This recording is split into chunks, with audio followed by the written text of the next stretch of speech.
Dans cette nouvelle analyse des Epstein Files, un psychologue clinicien et médico-légal spécialisé en langage corporel examine des vidéos inédites, des photographies récemment publiées ainsi que plusieurs documents troublants. Il rappelle d'emblée qu'il ne s'agit pas d'une expertise judiciaire formelle, mais d'une lecture professionnelle fondée sur l'observation comportementale et la psychologie forensique.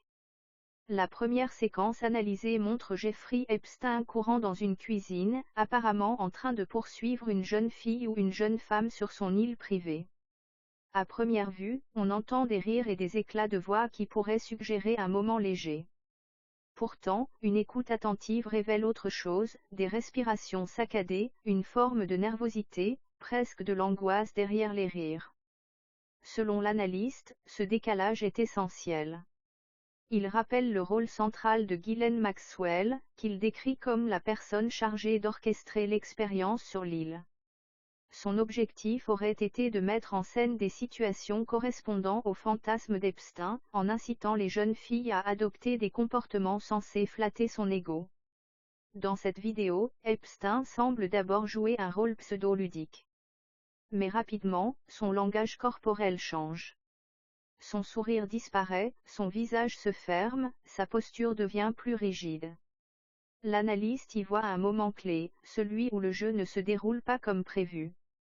Epstein semble s'attendre à ce que la jeune femme se laisse attraper. Lorsqu'elle ne le fait pas, son besoin de contrôle est contrarié. Cette perte momentanée de maîtrise pourrait, selon l'analyste, déclencher frustration et irritation. Le sourire qu'il affiche ensuite paraît forcé, absence de plissement des yeux, expression figée. Il ne s'agit pas d'un sourire authentique. Une autre vidéo montre Epstein dansant avec quelqu'un, souriant, semblant détendu. Cette image peut troubler. L'analyste souligne que cette version sociale d'Epstein souriante, affable peut s'émer le doute chez les victimes. Voir leur agresseur agir normalement en public rend leur vécu plus difficile à croire et à exprimer.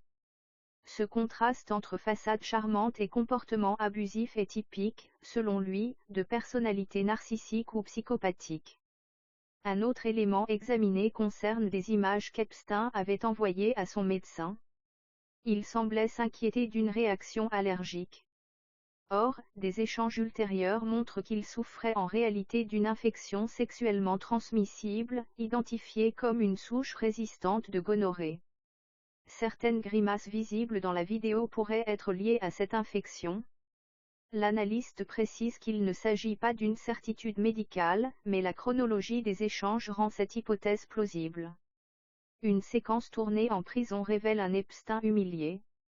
Il évoque une altercation avec un autre détenu et parle d'un sort au visage.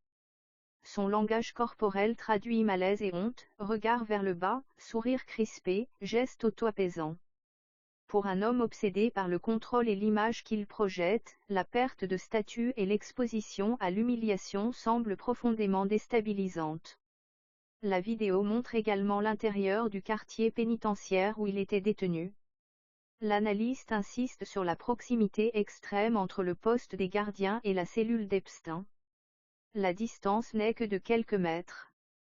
Selon lui, cela rend difficilement crédible l'idée que certains bruits déchirures de draps, mouvements inhabituels n'aient pas été perçus. Parmi les documents analysés figure un rapport du FBI évoquant un pseudonyme Reddy potentiellement lié à Ghislaine Maxwell.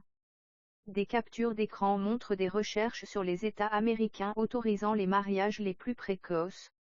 L'analyste y voit la trace d'une recherche active de failles juridiques. D'autres éléments surprenants apparaissent, des comptes de jeux vidéo associés à Epstein, avec des transactions effectuées peu avant sa mort. Plutôt que d'y voir la preuve qu'il jouait lui-même, l'analyste émet l'hypothèse que ces comptes pouvaient être destinés à d'autres jeunes personnes de son entourage.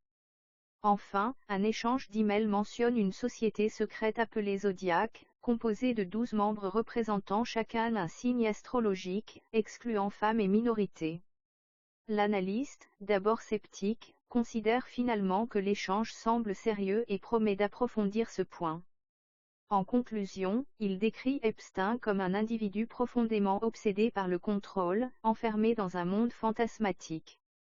malgré ses efforts pour paraître charismatique et influent, son incapacité à comprendre réellement les autres et son besoin constant de domination semblent avoir façonné l'ensemble de son comportement. Derrière le masque social, l'analyste perçoit une personnalité rigide, narcissique et profondément dysfonctionnelle.